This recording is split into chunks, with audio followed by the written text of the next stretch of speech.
Escuchemos con atención, las lecturas de la Santa Misa, de este domingo 30 de enero del 2022, y posteriormente la audioreflexión. Liturgia de la Palabra. Primera lectura. Del libro de Nehemías. En aquellos días, Esdras, el sacerdote, trajo el libro de la ley ante la asamblea, formada por los hombres, las mujeres y todos los que tenían uso de razón.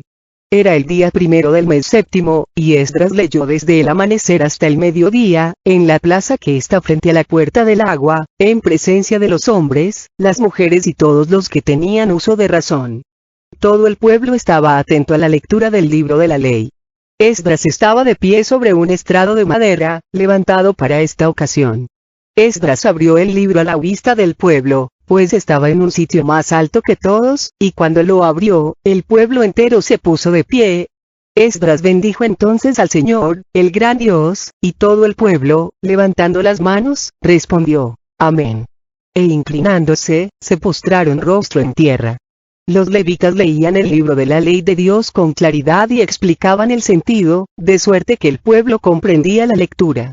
Entonces Nehemías, el gobernador, Esdras, el sacerdote y escriba, y los levitas que instruían a la gente, dijeron a todo el pueblo, este es un día consagrado al Señor, nuestro Dios. No estén ustedes tristes ni lloren, porque todos lloraban al escuchar las palabras de la ley. Vayan a comer espléndidamente, tomen bebidas dulces y manden algo a los que nada tienen, pues hoy es un día consagrado al Señor, nuestro Dios. No estén tristes, porque celebrar al Señor es nuestra fuerza. Palabra de Dios. Te alabamos, Señor. Segunda lectura. De la primera carta del apóstol San Pablo a los Corintios.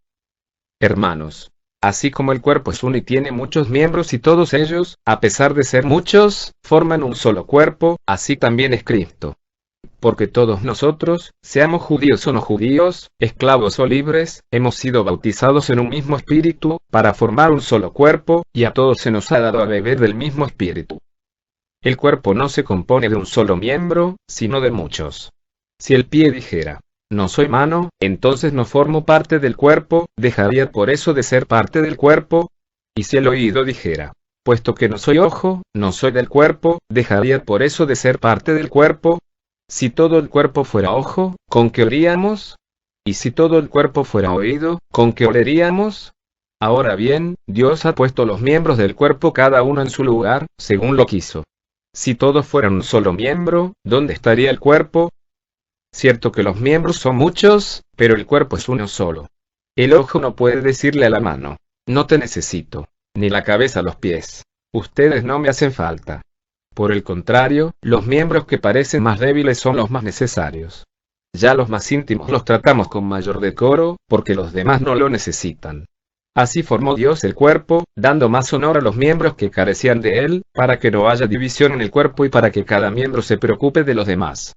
Cuando un miembro sufre, todos sufren con él. Y cuando recibe honores, todos se alegran con él. Pues bien, ustedes son el cuerpo de Cristo y cada uno es un miembro de él. En la Iglesia, Dios ha puesto en primer lugar a los apóstoles. En segundo lugar, a los profetas.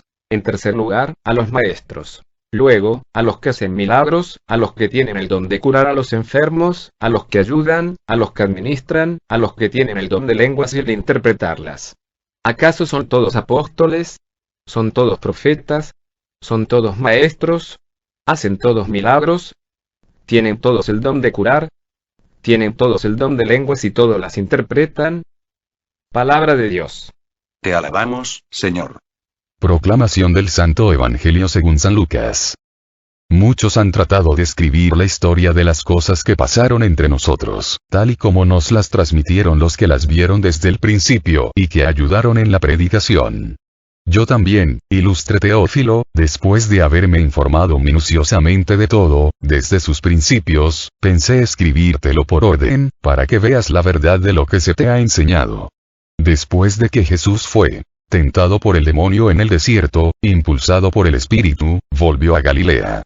Iba enseñando en las sinagogas. Todos lo alababan y su fama se extendió por toda la región. Fue también a Nazaret, donde se había criado. Entró en la sinagoga, como era su costumbre hacerlo los sábados, y se levantó para hacer la lectura.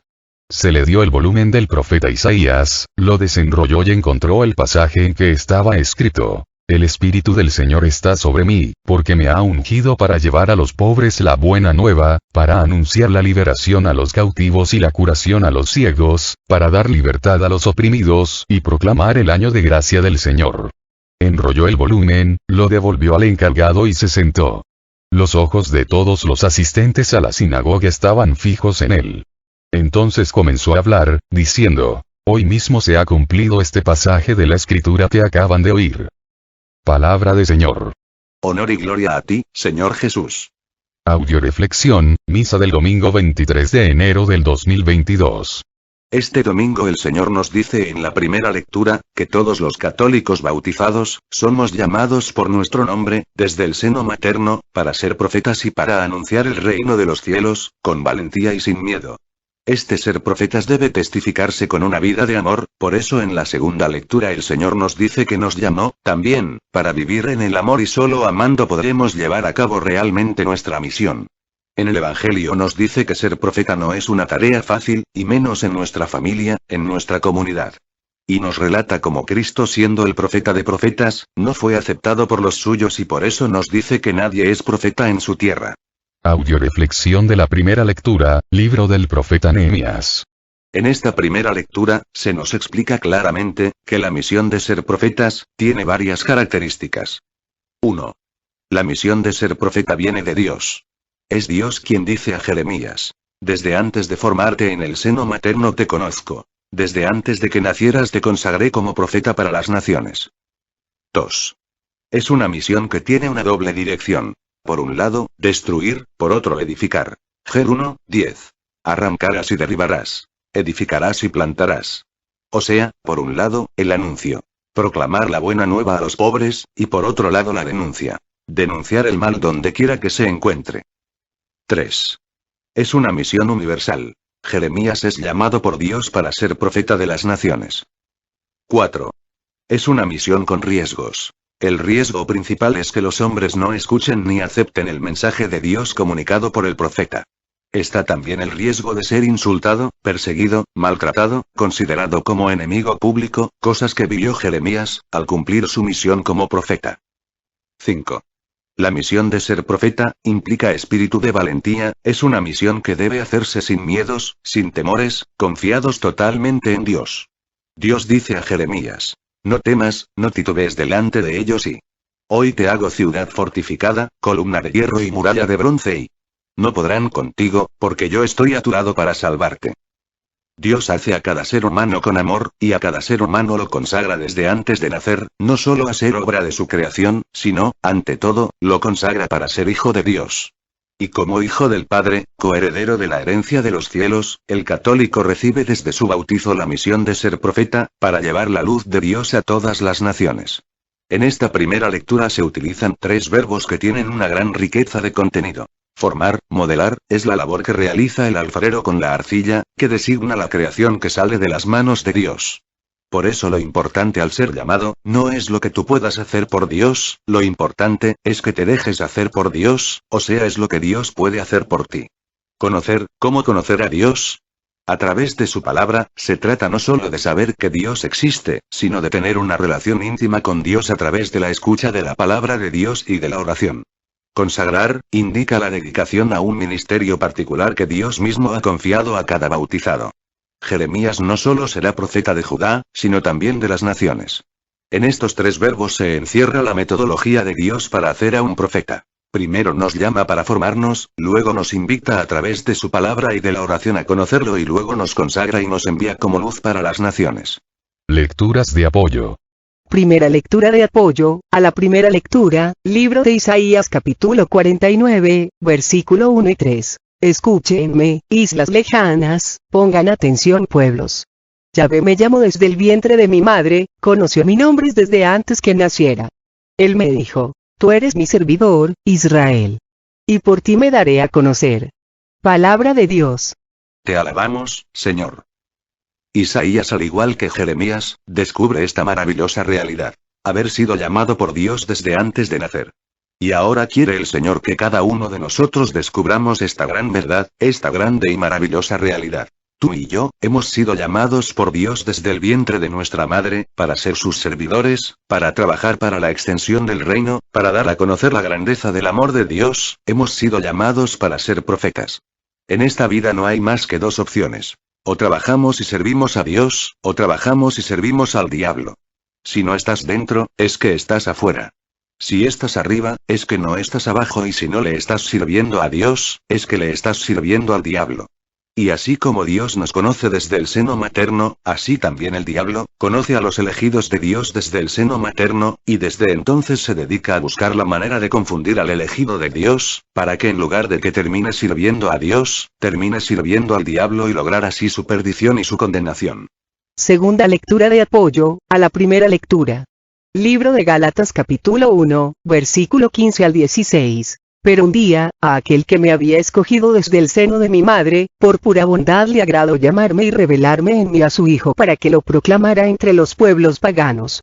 En ese momento no pedí consejos humanos. Palabra de Dios. Te alabamos, Señor. Pablo también descubrió, al igual que Isaías y Jeremías, esta maravillosa realidad.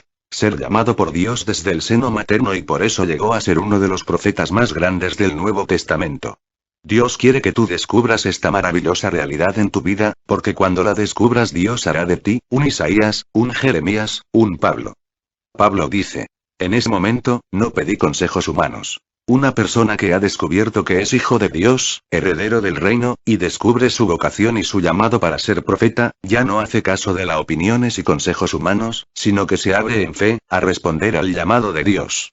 Pero si esa persona empieza a pedir consejos humanos, opiniones, le van a confundir, a llenar de angustia, de ansiedad, que le impedirán responder en fe al llamado de Dios y le condenarán a vivir lleno de miedos y de temores. Porque los criterios de Dios no son lo mismo que los criterios del mundo. ¿Sabes por qué San José fue San José? Vamos a hacer un poco de historia, y quiero que en este momento tú te pongas en lugar de San José, si eres hombre. Se te aparece un ángel y te dice que tu esposa está esperando un hijo por obra del Espíritu Santo, ¿creerías esto? Vamos a suponer que sí, porque eres un hombre de fe, pero ¿qué pasaría si se lo comentaras a tus amigos o a tu familia? ¿Te ayudarían a creer o a dudar? Ahora, si eres mujer, piensa que eres hermana de San José y San José te platica que tuvo un sueño y que su esposa está embarazada por obra del Espíritu Santo. ¿Qué le dirías? ¿Que creyera que sí es cierto, o le llenarías la cabeza de dudas? Gracias a que San José nunca consultó con nadie, fue que llegó a ser San José y que pudo responder a todo lo que Dios le pidió con fe y con paz. Cuentan que una vez, una gallina puso sus huevos en una granja, y al mismo tiempo una águila puso los suyos. Unos muchachos traviesos, al ver los huevos del águila, decidieron llevarse uno y ponérselo a la gallina. La gallina no notó que le habían agregado un huevo de más, y empolló sus huevecillos. Empezaron a ir rompiendo el huevo uno a uno los polluelos, hasta llegar al aguilucho. La gallina descubrió que el aguilucho no era igual a sus demás crías, pero, no obstante, lo aceptó como suyo. Fue creciendo el aguilucho con sus hermanos polluelos, creyendo que él era pollo, adoptó, sus costumbres, sus hábitos, sus formas de obtener comida, siempre pegados a la tierra, aun a pesar de tener alas, estaban destinados a nunca volar.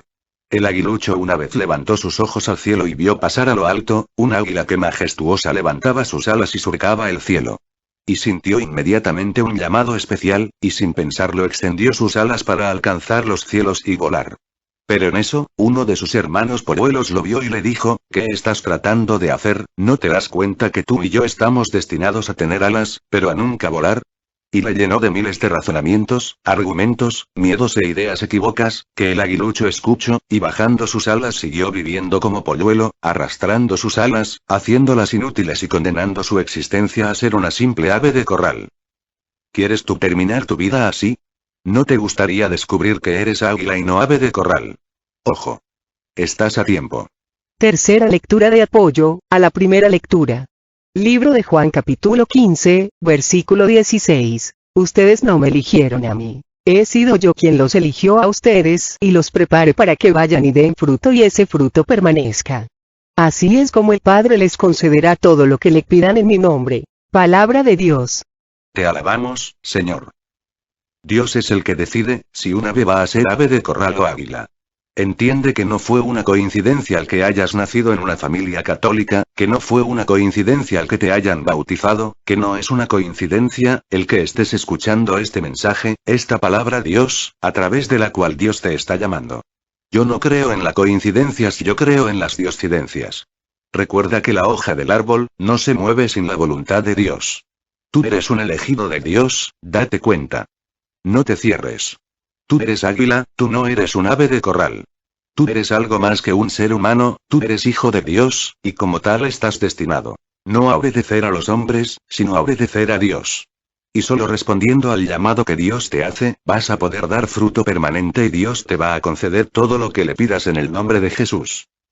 Una persona me decía, yo creo que todavía no estoy listo para responder al llamado de Dios, para ir a predicar, siento que me falta mucho. A lo que yo le respondí. Tampoco Zaqueo se sentía listo. Zaqueo era un jefe de publicanos, que oyó hablar de Jesús, y decidió subirse a un árbol para verlo pasar, ya que él no se consideraba, ni listo, ni digno, para tener un encuentro personal con Jesús. Pero no cabe duda que los caminos de Dios no son los nuestros, porque Jesús cuando iba pasando bajo el árbol, volteó hacia arriba, y llamó por su nombre a Zaqueo, y le dijo: Zaqueo, hoy voy a ir a cenar a tu casa, hoy quiero tener un encuentro personal contigo. Zaqueo no le dijo, no señor, hoy no, porque no estoy preparado, no estoy listo. Zaqueo sabía que no era digno, sabía que no estaba listo, pero creyó más en el llamado de Jesús, que en él mismo. Yo creo que Zaqueo se dijo para sí, yo no me siento digno, ni listo, pero si Cristo cree que yo estoy listo, por lo tanto, le creo a Jesús y no a mis miedos y a mis justificaciones tontas. Todos los que trabajamos como evangelizadores, empezando por mí, si me hubiera esperado a estar lista para servir a Dios, todavía estaría sentada. Yo realizo mi misión de profeta, no porque crea en mí, sino porque Dios ha creído en mí, y en su gran misericordia me ha llamado para que trabaje activamente en la extensión de su reino. Audioreflexión de la segunda lectura. Primer libro de Corintios. Existen solo dos caminos en esta vida: el camino del miedo, el del diablo.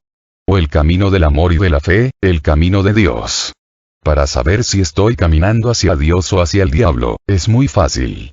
Todo lo que haces, piensas, hablas y vives, está hecho con amor, en amor y por amor. Felicidades. Has tomado el camino de Dios. Pero si todo lo que haces, porque debes, por obligación, por miedo a la condenación, por temor a ser regañado o reprendido, o sea, todo lo haces de mala gana, renegando y a la fuerza. ¡Ojo! Estás caminando por el camino del miedo, por el camino del diablo. Recuerda que el final del camino del diablo es el infierno y el final del camino de Dios es el cielo. Así es que checa cuál es el camino que te gustaría seguir y cuál es el que realmente estás siguiendo. ¿Qué es caminar en el amor? Pablo nos da una maravillosa descripción. El amor es comprensivo, es servicial, no tiene envidia, no es presumido ni se envanece, no es grosero ni egoísta, no se irrita ni guarda rencor, no se alegra con la injusticia, sino que goza con la verdad, disculpa sin límites, confía sin límites, espera sin límites, soporta sin límites. El amor dura por siempre. Todo esto es caminar en el amor. Lógicamente, todo lo contrario, es caminar en el miedo, en el temor.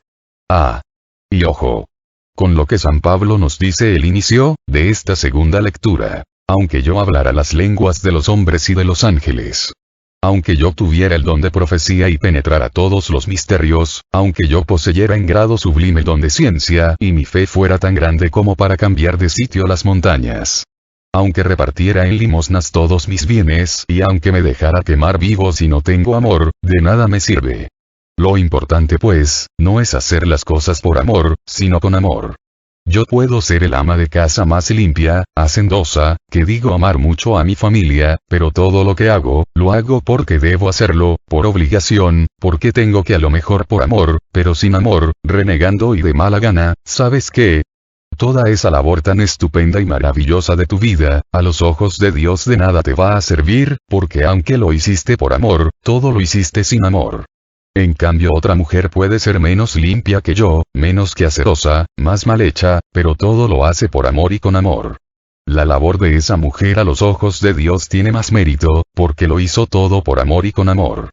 Un hombre puede ser el mejor padre de familia, trabajador, responsable, pero si todo lo hace por obligación, de mala gana, renegando y a la fuerza, la labor de ese padre de familia, ante los ojos de Dios, de nada sirve.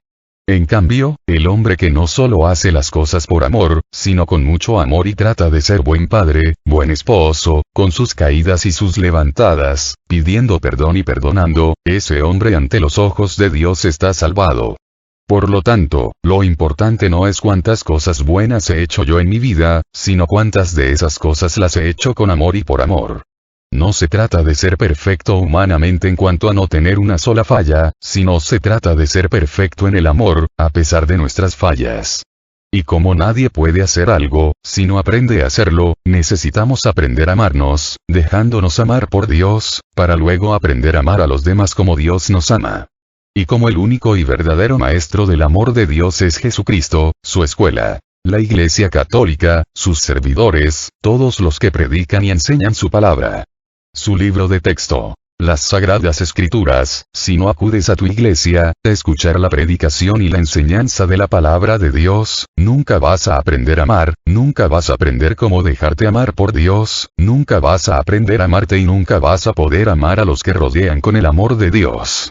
Si yo soy analfabeta y nunca fui a la escuela para aprender a leer y a escribir, puedo llegar a tener 90 años y seguir siendo analfabeta. El tiempo nunca suple el aprendizaje, ni la enseñanza. Y el principio de la humildad, es dejarme enseñar, con docilidad. El principio de la humildad, es darme cuenta que yo no sé amarme, ni tampoco sé amar a los que me rodean, y que sin Dios nunca voy a lograrlo. Si el ser humano pudiera aprender a amar, sin la ayuda de Dios, Dios no hubiera mandado a su Hijo a morir en la cruz, para enseñarnos a amar. Simplemente nos hubiera dicho ámense como puedan, inténtenlo. Lecturas de apoyo. Primera lectura de apoyo, a la segunda lectura. Primer libro de Juan capítulo 4, versículos 7 al 8 y 20. Queridos míos, amémonos unos a otros, porque el amor viene de Dios. Todo el que ama ha nacido de Dios y conoce a Dios.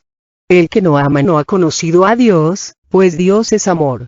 Si uno dice yo amo a Dios y odia a su hermano, es un mentiroso. Si no ama a su hermano a quien ve, no puede amar a Dios a quien no ve. Palabra de Dios. Te alabamos, Señor.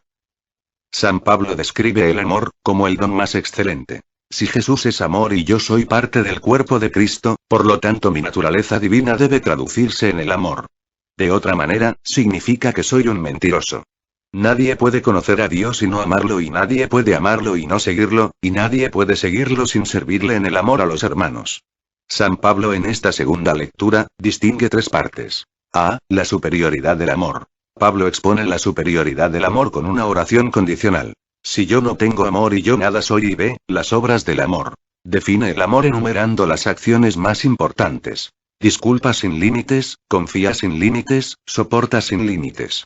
C. La perpetuidad del amor. Esta tercera parte podría resumirse diciendo, que quien ama, tiene vida eterna, porque el amor no pasa nunca. Por lo tanto, si yo tengo amor, este debe traducirse en frutos, y no en frutos de un fin de semana, o de algunas veces por año, sino de frutos permanentes. Segunda lectura de apoyo, a la segunda lectura, libro de Juan capítulo 13, versículo 34 al 35. Les doy un mandamiento nuevo, que se amen los unos a los otros. Ustedes deben amarse unos a otros como yo los he amado. En esto reconocerán todos que son mis discípulos, en que se aman unos a otros. Palabra de Dios. Te alabamos, Señor. Cristo nos da un mandamiento nuevo. ¿En dónde está la novedad del mandamiento? En el Antiguo Testamento, Dios nos invitaba a amar a mi prójimo como a mí mismo. Pero imagínate, si yo no me acepto como soy, me insulto sola, no me caigo bien. Y me pongo a amar a mi prójimo como a mí misma, ¿cómo le va a ir a mi pobre prójimo? Por eso Cristo viene a darnos un nuevo mandamiento: ámense unos a otros, como yo los amo. Aquí se habla de primero experimentar el sentirse amado por Dios, para luego poder amar con ese amor a los que me rodean. Tratar a los demás como Dios me trata a mí. Amar a los demás con la misma misericordia, ternura, compasión, tolerancia, paciencia, con la que Dios me ama a mí. Por lo tanto, para poder hacer vida a este mandamiento, primero debes experimentar en tu propia vida el ser amado por Dios, para así poder amar a tus hermanos de la misma manera. En esta lectura también el Señor nos dice que hay una señal insustituible para distinguir a los que son de Cristo de los que no lo son. En esto reconocerán todos que son mis discípulos, en que se amen unos a otros. Y esta señal jamás podrá sustituirse por ninguna otra. De nada sirve que traiga miles de medallas y escapularios colgados en el cuello, y rosarios colgados en el carro y tenga mi casa tapizada de imágenes. Si no tengo amor, de nada me sirve. Cuentan que un sujeto vivió amorosamente toda su vida. Cuando murió, todo el mundo decía que él iría al cielo, pues un hombre tan bondadoso solamente podría ir al paraíso. En aquella época el cielo todavía no había pasado por un programa de calidad total. La recepción no funcionaba muy bien, y quien lo atendió dio una ojeada rápida a las fichas de entrada, pero como no vio su nombre en la lista, le orientó para que pudiera llegar al infierno. Y como en el infierno nadie pedía identificación, ni invitación, a cualquiera que llegara, era invitado a pasar, el sujeto entró y se quedó.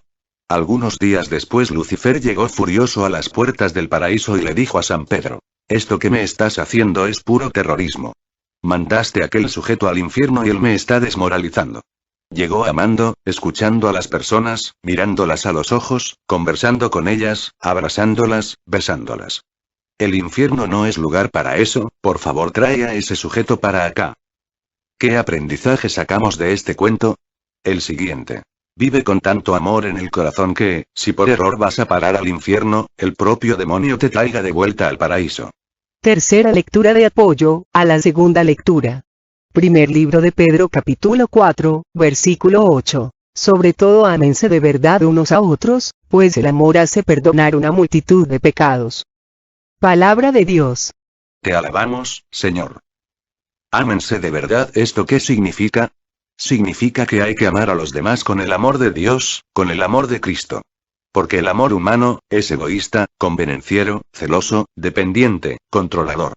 Existen tres tipos de amor. 1. El amor sí. Te amo si me compras un carro, si me das dinero, sí.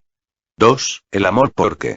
Te amo porque haces todo lo que yo te digo, porque me obedeces, porque. Y 3. El amor incondicional. Te amo tal como eres, sigues siendo tú y yo te amo. ¿Cómo te gustaría que te amaran? Lógicamente con el amor incondicional, y ese tipo de amor solo se puede experimentar abriéndote a la experiencia de ser amado por Dios. Cuentan que Francisco González Pérez, un hombre que trabajaba de día y de noche en su parroquia, encargado de liturgia, coordinador de catequesis, dirigente del movimiento familiar cristiano, asesor de cursillos, la mitad de sus bienes los había vendido para fundar un orfanatorio y un asilo, hacía grandes caridades, visitaba a los enfermos, etcétera, etcétera, etcétera. Este buen hombre, soñó que se moría y llegaba con San Pedro, quien le preguntaba cómo se había portado en su estancia en el mundo. A lo que Francisco González Pérez, empezó inmediatamente a decirle a San Pedro cómo había entregado toda su vida al servicio de Dios y de los pobres. San Pedro inmediatamente lo manda a que recoja su expediente en el archivo del cielo. Francisco González Pérez, llega con el ángel encargado del archivo y le pide su expediente. El ángel vuelve a preguntarle cómo se portó en su estancia en la tierra. Y Francisco González Pérez, lleno de orgullo, le empezó a decir cómo él había entregado toda su vida al servicio de Dios y de los pobres. El ángel, ni tardo ni perezoso, se puso a buscar en los volúmenes el nombre de Francisco González Pérez, revisó y no encontró nada. Francisco González Pérez empezó a ponerse nervioso, al ver que no había sido encontrado en los volúmenes. El ángel lo clamó y le dijo: «No se preocupe, déjeme buscarlo en los libros», y el ángel buscó, y no encontró nada. El nerviosismo de Francisco González Pérez iba en aumento y se decía a sí mismo: «No puede ser posible, si yo hice, deshice, di, entregué, formé, etcétera, etcétera». El ángel volvió a calmarlo y le dijo: «Tranquilo, déjeme buscarlo en los cuadernos», y el ángel buscó, y no encontró nada. Francisco González Pérez iba haciéndose chiquito y mordiéndose las uñas nervioso, decía: «Es que no puede ser posible, toda mi vida la entregué a Dios y al servicio de los pobres». El ángel le dijo: «No se preocupe, déjeme buscarlo en las hojas sueltas», y el ángel buscó, y no encontró. Francisco González Pérez, no cabía más en sus nervios, ansioso volvió a repelar: «No puede ser posible, busque bien por favor». El ángel le dijo: «Pues no me queda más que buscar en los tarjeteros», y empezó a buscar. Francisco González Pérez, y en eso gritó el ángel emocionado: aquí está su expediente». Francisco González Pérez, con la cara llena de asombro, vio que su expediente consistía en una tarjeta donde solo estaba escrito un renglón. Angustiado preguntó al ángel: «No puede ser, y si yo entregué mi vida entera al servicio de Dios y di parte de mis bienes a los pobres, no puede ser que en mi expediente solo se registre un solo renglón». A lo que el ángel respondió: «Señor, aquí únicamente registramos las obras que se hicieron por auténtico amor a Dios y en toda su vida, solamente esto hizo por verdadero y auténtico amor a Dios. Todo lo demás lo hizo para su propia vanagloria y no para gloria de Dios. Recuerda, que de nada te sirve tener la fe del mundo, ni dar todos tus bienes a los pobres, ni entregar tu cuerpo para ser quemado vivo, si no tienes amor, de nada te sirve». Audioreflexión del Santo Evangelio. Libro de San Lucas. Nadie es profeta en su tierra. Cristo varias veces les dijo a sus apóstoles: están en el mundo, pero no son del mundo. Si el mundo me rechazó a mí, también los va a rechazar a ustedes. Quien pretende hacerse amigo del mundo, se hace enemigo de Dios. Jesús siempre nos dijo que el príncipe de este mundo es el diablo, y por eso él sabía que iba a ser despreciado. Jesús experimentó el no ser profeta en su tierra cuando quisieron despeñarlo. Lo sabemos y lo hemos experimentado también nosotros, especialmente los que somos esposos, esposas, padres de familia, que cada vez que intentamos predicar a nuestros hijos, a nuestra pareja, lo que hay que hacer y lo que no hay que hacer, a estos les entran unas ganas de despeñarnos. Aunque sea por la ventana. Lo saben los trabajadores que intentan disuadir a sus compañeros de irse a gastar su quincena en alcohol, y les hacen ver que ese dinero les hace falta a sus hijos y a su esposa. Lo saben las organizaciones que se manifiestan a favor de la vida. Lo saben los diputados honestos que luchan para que se aprueben leyes más justas. Nadie es profeta en su tierra, pero esto no le quita a nadie la obligación de serlo, hablando y actuando como cristianos, alentados por el ejemplo de Cristo, aunque muchos quisieran despeñarnos o guisarnos en escabeche. Anunciar es parte de nuestra misión y compromiso de amor, pero denunciar es la manifestación más clara del amor. Dios nos dice en Act 3:19: yo reprendo y corrijo a los que amo. No hay nada más vil que ver al hermano que se está hundiendo en el pantano y no lanzarle una cuerda y dejarlo que el pantano lo ahogue y lo mate. Tú lánzale la cuerda, ya si el hermano no quiere agarrar la cuerda y se quiere hundir, bueno, aquí se aplicaría lo que dice el dicho: el que por su gusto es buey, hasta la coyunda lambe. Pero que por ti, que no quede. Lecturas de apoyo. Primera lectura de apoyo al Santo Evangelio. Libro de Juan capítulo 17, versículo 16 y 14. Ellos no son del mundo, como tampoco yo soy del mundo. Yo les he dado tu mensaje y el mundo los ha odiado porque no son del mundo, como tampoco yo soy del mundo. Palabra de Dios. Te alabamos, Señor. Todo católico al ser bautizado, deja de pertenecerle al mundo, para pertenecerle a Dios. Desde el momento en que aceptamos en nuestro bautismo la dignidad de ser hijos de Dios, nos echamos a un gran enemigo a cuestas, al diablo. Que, junto con sus seguidores, con los que son del mundo, empiezan a atacar, a perseguir, a tratar de destruir a los que son de Dios. Un verdadero católico, nunca debe preguntar por qué me persiguen, sino por qué no me persiguen. Porque si no te persiguen, es que ni al diablo le interesa, si que de católico solo tienes el nombre. Este fin de semana, fue el esposo de una de nuestras compañeras a saludarme. Le pregunté, ¿por qué usted no acompaña a su esposa y se une a nosotros, para trabajar en la extensión del reino de Dios? A lo que el hombre me respondió: es que yo no soy hipócrita como ustedes, los que traen la camiseta de familia de la Virgen María. ¿Por qué dice usted que somos hipócritas? Le respondí: porque todos se dan alas de santos, y de santos no tienen nada. Le pregunté al Señor: ¿quién le ha dicho a usted que nosotros somos santos? Nadie, respondió el hombre. Yo me lo imagino. Bueno, le dije, le voy a explicar quiénes somos nosotros, pero primero respóndame las siguientes preguntas. ¿Qué espera ver usted en un hospital?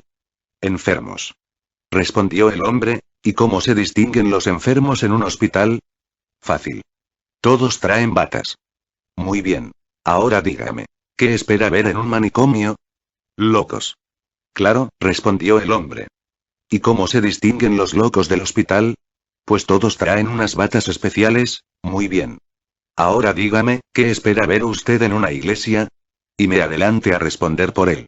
Lógicamente pecadores y enfermos. Los que se sienten santos, son los que no vienen a la iglesia. Bueno, pues todos los del grupo de familia de la Virgen María, usamos camiseta para indicar que somos enfermos y pecadores, que necesitamos ser sanados y salvados por la gran misericordia y amor de nuestro Señor Jesucristo. El hombre ya no me dijo nada, se despidió y se fue. Segunda lectura de apoyo al Santo Evangelio, primer libro de Juan, capítulo 15, versículo 18 al 19. Si el mundo los odia, sepan que antes me odió a mí. No sería lo mismo si ustedes fueran del mundo, pues el mundo ama lo que es suyo. Pero ustedes no son del mundo, sino que yo los elegí de en medio del mundo y por eso el mundo los odia. Palabra de Dios. Te alabamos, Señor. Desgraciadamente, muchos predicadores, por ganarse a la gente, por querer ser aceptados, por el miedo al que dirán, matizan el Evangelio, no hablan claramente, ni denuncian el mal cuando lo ven. Son luces que se esconden, cuando tienen que alumbrar. Encadenan la palabra de Dios. Ciertamente ese tipo de predicadores, caen muy bien a la gente, y se ganan el aprecio de los demás, pero se ganan el desprecio de Dios. Un sacerdote salió en un programa de la EUD, dio el siguiente testimonio. El sacerdote comentaba haber sufrido un accidente muy grave, donde aparentemente, perdió la vida. Dice que llegó un momento en que se desconectó de su cuerpo y fue a parar ante la presencia de Dios. El sacerdote comentó que en ese momento, en fracciones de segundo, pasó toda su vida ante sus ojos y después de esto, Dios le preguntaba, ¿qué crees que es lo que mereces por tus obras? A lo que el sacerdote respondió sin titubear, la condenación. Cuando estaba Dios a punto de dictar la sentencia, cuenta el sacerdote, que oyó atrás de él una voz que decía, Hijo, por favor, por amor a mi persona, dale otra oportunidad. El sacerdote volteó a ver quién era quien había intercedido por él, y se va topando nada más y nada menos, que con la Virgen María. El sacerdote decía en su testimonio, que él jamás había sido muy devoto de la Virgen, y que nunca le había dado a la Virgen la importancia que tenía. Por eso no entendía, por qué la Virgen había intercedido por él. Al ver la Virgen el rostro de interrogación del sacerdote, le respondió, yo amo a los sacerdotes, aunque ellos no me amen a mí. El sacerdote dice haber llorado de arrepentimiento, de agradecimiento y cuando menos pensó, fue regresado a su cuerpo, recibiendo una nueva oportunidad de vivir. Al terminar su testimonio, la Madre Angélica que lo estaba entrevistando, le preguntó al sacerdote, si usted hubiera muerto, ¿qué hubieran dicho de usted, sus feligreses? El padre respondió, que era un santo o algo parecido. Yo creo. Entonces la Madre Angélica replicó. Entonces, ¿por qué el juicio de sus obras le conducían a la condenación? Le preguntó la Madre Angélica, y agregó, ¿tenía usted algún pecado mortal o algo parecido? El sacerdote respondió, ¿sabe, madre, cuál fue mi pecado? Mi pecado consistió en que fui sacerdote para el mundo, para mis feligreses, pero no para Dios, ya que con tal de que mis feligreses me quisieran, no les denuncié sus faltas, ni corregí sus errores, y con los que hacían generosas ofrendas a la parroquia, les matiza el Evangelio, para que no se molestaran o se enojaran. Por eso a partir de ese accidente, aparte de empezar a ser un gran devoto de la Virgen María, empecé a ser sacerdote para Dios, empecé a denunciar, a corregir, sin importar si el mundo me aceptaba o no, si mis feligreses se enojaban o si me apreciaban. Descubrí algo muy importante. Dios no hace una encuesta de popularidad para juzgarnos, sino un juicio personal. Si Dios viniera en este momento a realizarte un juicio personal, ¿te salvarías? Tercera lectura de apoyo al Santo Evangelio, libro de Mateo, capítulo 10, versículo 34 al 36. No piensen que he venido a traer paz a la tierra. No he venido a traer paz, sino espada. Pues he venido a enfrentar al hombre contra su padre, a la hija contra su madre y a la nuera contra su suegra. Cada cual verá a sus familiares volverse enemigos. Palabra de Dios. Te alabamos, Señor. Cuando una persona de una familia normal, adaptada al mundo, tiene un encuentro personal con Cristo, al regresar a su familia, buscando, ya no agradar al mundo, sino agradar a Dios, va a encontrar en su propia familia, a sus primeros grandes perseguidores. Es a partir de la guerra que viene la paz. Con la primera persona que entramos en guerra cuando encontramos a Cristo, es con nosotros mismos, ya que Cristo viene a cambiarnos nuestros planes, nuestros valores, nuestra forma de pensar, de sentir, de hablar, de ver la vida y de vivirla. Lógicamente después de nosotros, con los que vamos a entrar en guerra, es con los que nos rodean. En un pueblo de Jalisco, un joven alto, gran atleta y deportista, en el que había cifrado sus esperanzas el entrenador de básquetbol del pueblo, a quien le había dedicado 8 años formándolo, para llegar a ser uno de los más grandes basquetbolistas de México, de pronto le da la noticia al entrenador, de que se va de sacerdote al seminario. El entrenador trata de disuadirlo, con una y mil razones, pero el muchacho no hace caso de nada y se va al seminario. Al paso del tiempo, este muchacho llegó a ser sacerdote, y fue a su pueblo para realizar su primer cantamisa. Al llegar al pueblo, le salió el encuentro el entrenador, que amargado y lleno de ira empezó a insultarlo y a tirarle de piedras. El sacerdote se paró, volteó y levantó de los hombros a su entrenador y lo puso a nivel de su cara y le dijo: ¿qué traes conmigo? A lo que el entrenador le respondió: te odio por ser sacerdote, y el joven le respondió: en cambio yo te amo porque soy sacerdote. Al instante al entrenador se le rodaron las lágrimas y arrepentido le dio un gran abrazo. La mejor arma con la que los católicos tenemos que enfrentar esta guerra contra el mundo, es el amor. El amor que es capaz de llegar a dar la vida por sus hermanos. El amor con que Cristo vino a vencer al mundo, al pecado y a la carne. El amor con el que Padre ofreció a su Hijo para salvarnos y derramar en nosotros a su Espíritu Santo. Que Dios nos siga llenando por medio de su Espíritu, de ese amor que nos permita ser valientes para anunciar el Evangelio, para denunciar el mal y para vencer a nuestros enemigos amándolos, devolviendo bien por mal, bendiciéndoles cuando nos maldicen. Predicándoles la buena nueva de la salvación a pesar de las persecuciones. Oremos por las misiones que tenemos en puerta, en especial por Divina Providencia, Parroquia de Guadalupe, Sagrados Corazones, INTA. Señora del Refugio, que van a hacer por plataforma para que el Señor siga derramando su Espíritu Santo en abundancia, sobre todos los que vamos a trabajar, llenándonos de los dones, de las gracias, del amor y de la sabiduría que necesitamos para realizar nuestro servicio con amor y por amor, cumpliendo en todo su voluntad. Oremos por todos los que nos han pedido oración o nos hemos ofrecido orar por ellos, especialmente por el Padre Olman, por el Padre Ricardo Durán, por el Padre Fernando, por Jesús Lunar, por la nieta y la hermana de Isabel, por Ángeles, por Estoyan, por Diego, por Vicky, por Clara, por Santiago, por André, por mí, por cada uno de nosotros, para que el Señor Jesús nos remedie todas nuestras necesidades, nos conceda la salud de alma, de mente, de emociones y de cuerpo. Nos aumente la fe, la esperanza, el amor, la paz y nos dé sabiduría, para realizar en cada momento e instante de nuestra vida su santa voluntad. Oremos por todos los que cumplen años este mes de febrero, especialmente por las coordinadoras Lupita Beas 1 de febrero, Araceli López 6 de febrero y por mi hija Clara el 21 de febrero, para que Dios les siga llenando a todos, de amor, gracia, paz, fe, sabiduría y bendición. Oremos por el programa de radio para que nuestro Señor Jesucristo, por intercesión de María Santísima, nos siga llenando a través de su Espíritu Santo, de amor, fe, esperanza, sabiduría, gracia y bendición. Todo a Jesús por María, todo a María por Jesús. Dios les bendiga. Carmen Medina.